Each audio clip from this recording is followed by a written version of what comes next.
তীব্র গরমে এরকম একটা ঠান্ডা ঠান্ডা শরবত থাকলে এমনিতেই কলিজা ঠান্ডা হয়ে যায়। আসসালামু আলাইকুম সুপ্রিয় দর্শক, আশা করি সবাই অনেক ভালো আছেন এবং সুস্থ আছেন। যদিও সুস্থ না থাকেন এই গরমে, তাহলে এরকম একটা ঠান্ডা ঠান্ডা আমের শরবত তৈরি খেলে এমনিতেই মনটা ভালো হয়ে যাবে এবং শরীরটা সুস্থ হয়ে যাবে। যে এরকম আমের সিজন চলে এসেছে সেভাবে কিন্তু গরমটাও পড়েছে। তা চলুন এই আমের শরবতটা আমি কিভাবে তৈরি করেছি সেটাই আপনাদের মাঝে শেয়ার করি। এখন যেহেতু আম ছোট ছোট, তাই আমি ছোট 3টা আম নিয়েছি। আমটাকে ভালোভাবে কেটে ধুয়ে পরিষ্কার করে নিয়েছি। আর এটা তৈরি করা খুবই অল্প উপকরণ দিয়ে কিন্তু খেতে ভীষণ মজা।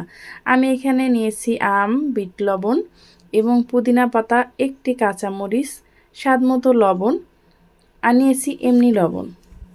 এখন আমি এটাকে ভালোভাবে একটা স্মুথ বেটার তৈরি করে নেব, সেটা হলো ব্লেন্ডারের সাহায্যে। আপনার চাইলে আমটাকে শিলপাটাও কিন্তু বেটে নিতে পারবেন খুব সুন্দরভাবে মিহি করে। এখন আমি ব্লেন্ডার জারে সব কিছু একসাথে দিয়ে দিচ্ছি। এ পর্যায়ে এসে এখনও যারা লাইক দেননি, প্লিজ একটি লাইক দিয়ে ভিডিওটি কন্টিনিউ করবেন। আর আমার ভিডিওটি যদি আপনাদের কাছে ভালো লেগে থাকে তাহলে আমার চ্যানেলটি সাবস্ক্রাইব করে পাশে থাকা বেল বাটনটা অন করে রাখবেন, যাতে করে যে কোনো ভিডিও আপলোড করা মাত্রই আপনার কাছে নোটিফিকেশন পৌঁছে যায়। এই তো এখন আমি ব্লেন্ডারে মুখটা আটকে ব্লেন্ড করে নেব, খুব সুন্দরভাবে দেখতেই পারছেন। এখন আমি এটাকে একটি পাত্রে ঢেলে নেব।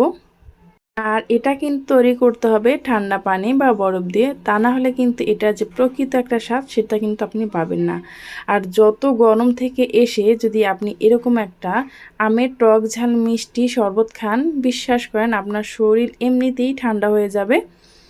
এখন আমি আমার পরিমাণ মতো আমি এখানে পানি দিয়ে দিলাম। আপনারা যদি আমের পরিমাণটা বাড়িয়ে কিংবা কমিয়ে দেন তাহলে কিন্তু পানির পরিমাণটা বাড়িয়ে কমিয়ে দিতে পারবেন। এখন আমি এখানে দিয়ে দিচ্ছি কিছুটা বরফের টুকরো।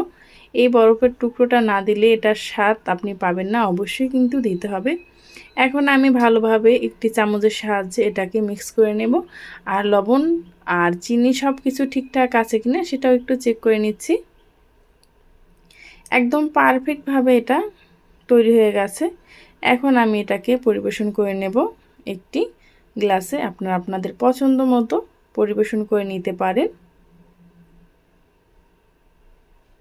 এই গরমে এরকম একটা ঠান্ডা ঠান্ডা শরবত আপনি যদি কাউকে বানিয়ে খাওয়ান, সে তো আপনার প্রশংসা করবে এবং আপনার কথা সারা জীবন মনে রাখবে। কারণ এই শরবতটা এতটা মজা, এতটা টেস্টি, আর খুবই কিন্তু অল্প উপকরণ দিয়ে এটা তৈরি করেছি, দেখতেই পারছেন। এই তো এখন আমি গ্লাসে ঢেলে নিলাম। এখন আমি এটাকে একটু পুদিনা পাতা দিয়ে ডেকোরেশন করে নেব। আপনারা চাইলে যে কোনো কিছুতেই তৈরি করে নিতে পারেন, ডেকোরেশন করতে পারেন।